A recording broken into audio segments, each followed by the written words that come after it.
Fala pessoal, tudo bom? Aqui é o Felipe da Economize e hoje a gente vai fazer uma análise do balanço do segundo trimestre da Via Varejo. E eu vou trocar para a tela do computador para que a gente possa visualizar melhor os dados e também para ajudar na hora da edição para que o vídeo consiga sair um pouco mais rápido. Mas antes de tudo, eu queria pedir para você se inscrever no canal, dar o like, deixar um comentário e, se possível, compartilhar o vídeo se você gostar, porque isso ajuda bastante o nosso trabalho. Bom pessoal, como a gente faz de costume, eu vou primeiro mostrar os valores da Via Varejo para balanços anteriores, fazendo uma comparação com outros trimestres passados, e também as expectativas que a gente tem para o segundo trimestre de 2020. Se você quiser ver direto os resultados do segundo trimestre de 2020, sem precisar ver as expectativas e os balanços anteriores, eu vou colocar o minuto que eu começo aí na tela e também vou colocar na descrição do vídeo. Bom, então aqui, como vocês podem ver, a gente tem uma série de valores que mostram que a Via Varejo performou muito bem no primeiro trimestre de 2020, pelo menos em relação aos trimestres anteriores, tendo como uma das principais características a reversão do prejuízo que ela teve, em comparação com o primeiro trimestre de 2019, indo de 50 milhões negativo para 13 milhões positivo no primeiro trimestre de 2020. No entanto, apesar de todas essas altas aqui que a gente está vendo, assim como também uma estabilidade na receita, apesar do já começo da crise, a gente teve acesso às informações do que a empresa planejava ter como números caso não tivesse uma crise. Os valores realmente serão bem melhores e dando destaque para o lucro líquido, que estaria na casa dos 100 milhões, uma evolução aí de 300% comparado com o antigo prejuízo de 50 milhões, bem acima dos 13 milhões que eles tiveram de lucro, e muito provavelmente por isso que eles colocaram esses valores, porque a expectativa deles estava bem alta. Além disso, a gente tem um ponto interessante para ver, antes de falar das expectativas, que é sobre o vazamento que aconteceu de informações das vendas da Via Varejo e que foi confirmado já pela empresa, ou seja, foram divulgados esses dados de acordo com eles sem a permissão devida, mas que de fato são verdadeiros e confirmados. E esses dados foram divulgados no dia 20 de julho de 2020 e mostra números extremamente expressivos.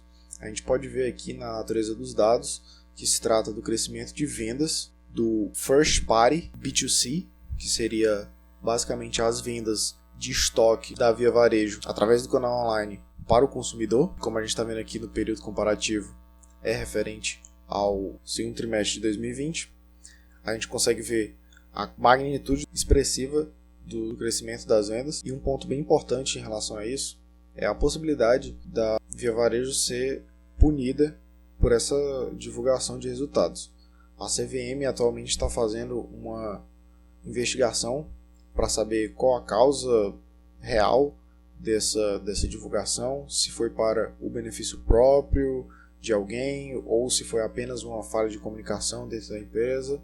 Mas o fato é que a investigação está sendo feita, e um ponto que pode ser extremamente importante para essa investigação é que ela aconteceu, a divulgação dos resultados, em um dia de vencimento de opções. Mas por enquanto o que nós podemos fazer é aguardar para que a CVM venha com a conclusão, mas é bom estar ciente de que pode ser que venha uma punição. Agora vamos para as expectativas para o segundo trimestre da Via Varejo. No geral, o setor de varejo é extremamente impactado pela crise, impactado negativamente, principalmente por conta do fechamento das lojas físicas, mas empresas que têm uma sólida rede de e-commerce devem amenizar as perdas e se destacar entre as outras. Não somente durante o período da crise, mas também considerando a mudança de hábito das pessoas, que impactará as vendas pós-crise e no futuro. A gente tem aqui alguns dados estimados pela XP de alguns indicadores de venda da Via Varejo. A gente tem uma queda de 60,9% ano a ano das vendas no conceito mesmas lojas, que seria através das lojas que têm operação há pelo menos 12 meses, as lojas mais antigas.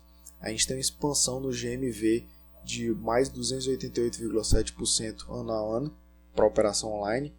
O GMV, que seria total de mercadoria, o volume geral total de mercadoria da empresa. e a gente tem um ponto interessante para falar sobre isso depois. Um crescimento em venda de estoque próprio, o first party que a gente falou antes, em 320% ano a ano. Um crescimento no marketplace, que seria conhecido como 3P, Third Party Seller, que seria a venda em que a empresa apenas conecta comprador e vendedor, o que é uma forma extremamente barata de conseguir recursos, de ganhar dinheiro, já que a empresa não tem que gastar com estoque e armazenamento. E por fim, é esperado uma expansão na margem EBITDA e na margem bruta, muito provavelmente esperando uma redução nas despesas, já que vai haver uma forte concentração no e-commerce, que é uma atividade mais barata para conseguir recursos, e isso resulta nessa tabela de resultados esperados, que a gente vai olhar com mais detalhes quando a gente estiver olhando o resultado do segundo trimestre de 2020, mas já aqui a gente consegue ver as expectativas em números para 2020, o que já espera-se que seja bem penalizado, pelo menos em relação ao primeiro trimestre de 2020, mas ainda assim é bem equilibrado em relação ao segundo trimestre de 2019. Outros pontos importantes que é interessante falar seriam a migração do GMV. Esse é o ponto importante que eu tinha citado anteriormente. É esperada a expansão do GMV não apenas porque há um crescimento natural do e-commerce. É bom a gente pensar que o e-commerce também vai provocar uma certa canibalização das vendas que seriam das lojas físicas. Então esse volume de vendas provavelmente não vai continuar dessa forma nos próximos trimestres, porque, como eu falei, há uma canibalização dos produtos das lojas físicas e quando voltar à atividade normal vai haver uma migração de volta do e-commerce para as lojas físicas, com exceção de uma parte residual que vai se manter no e-commerce, que é o que a gente fala de mudança de hábito e que vai manter o e-commerce em alta. Outro ponto é a forte concorrência que a Via Varejo encontra. O setor de varejo no Brasil é grande, é forte, e ela tem gigantes mais capitalizadas que ela e que já tem um e-commerce bem fortalecido há bastante tempo, como a Magazine Luiza, mas que ela faz parte dessas empresas que tem uma sólida rede de e-commerce e vem performando bem. Boa parte dessa performance vem sendo graças à gestão atual, que ao menos no curto prazo vem sendo bastante positiva e vem entregando resultados, mas que é bom ficar atento ao último ponto, entre os pontos importantes que eu separei aqui, que é a inadimplência no crediário. Não só os bancos vão sofrer muito com inadimplência, como a gente tinha visto na última análise do Banco Itaú, mas também empresas do varejo também sofrem bastante com inadimplência.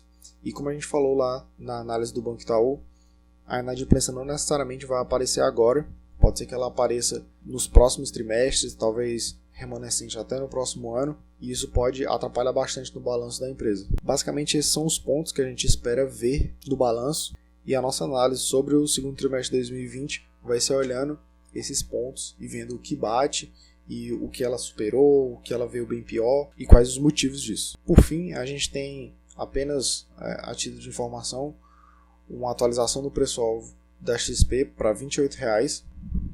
Atualmente a ação está em torno dos 18 e pouco.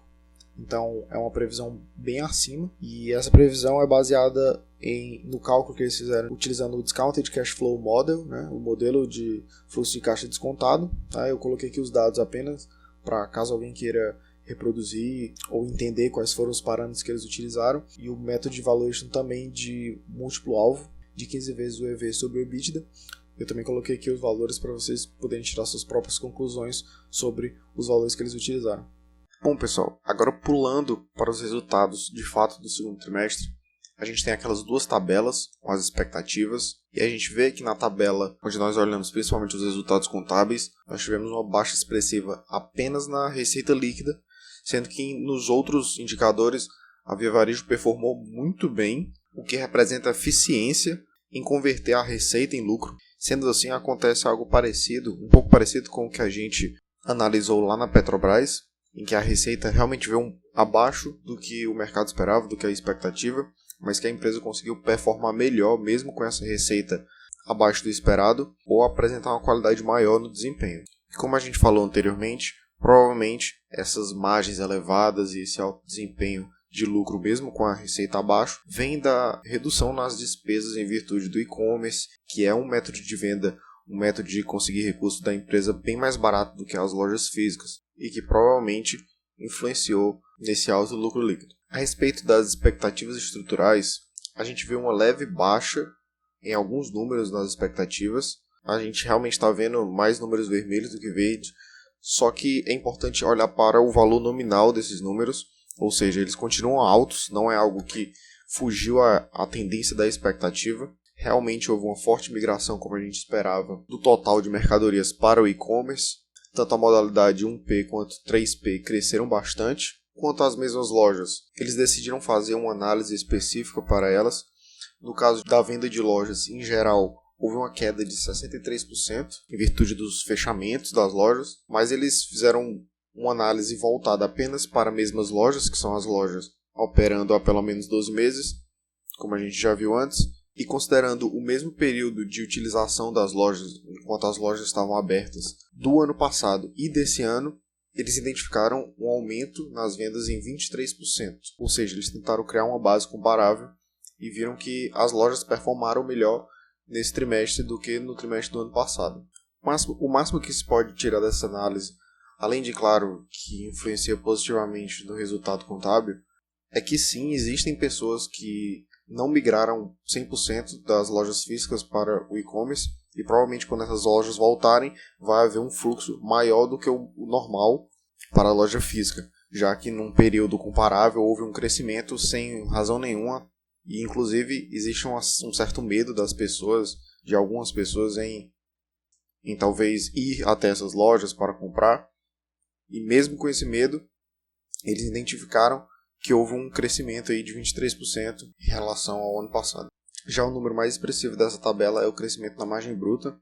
Isso reflete diretamente o que a gente falou sobre o custo das mercadorias, do processo de venda estar mais barato. A gente vai ver isso mais à frente. E era algo que era realmente esperado, só que eles conseguiram performar bem acima do esperado. Além dos valores, a gente consegue olhar também esse ponto que eles colocaram aqui para reforço de caixa e fortalecimento da estrutura de capital. Eles basicamente falam do follow-on deles e das iniciativas para investimento em tecnologia e logística, e também falam um pouco do manejo de dívida com a emissão de debêntures e o alongamento de dívida, medidas de alongamento de prazo em geral para trazer resiliência para a empresa. Caso você queira ver melhor as informações contábeis, eu vou colocar aqui na tabela, tá? Vou até dar um zoom.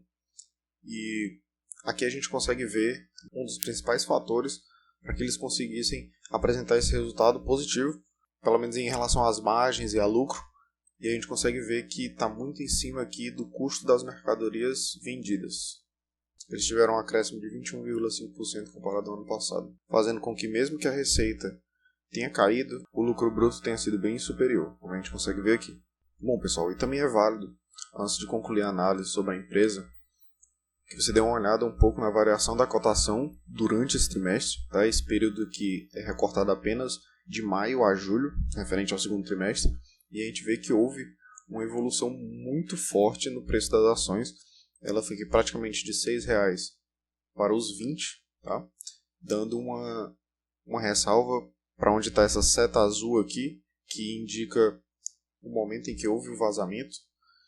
Então, muito provavelmente, durante todo esse período final aqui, a ação estaria esperando o balanço final, só que como houve esse vazamento, houve essa pequena anomalia, a ação subiu, mas logo depois ela voltou e estabilizou para aguardar o resultado. E agora é o momento da gente aguardar e ver se ela vai continuar esse movimento de alta, ou se ela vai romper essa linha de tendência de alta que ela formou aqui e seguir buscando os próximos suportes dela. O intuito aqui não é fazer uma análise técnica, mas para quem gosta, e também se vocês gostarem pode colocar nos comentários, que se vocês gostarem eu também acrescento aqui na análise. Bom pessoal, essa foi uma análise rápida em primeira mão, eu espero ter explicado tudo da melhor forma possível, e eu conto com vocês para deixar os comentários aí embaixo de feedback, vídeos que vocês queiram ver aqui, e é isso.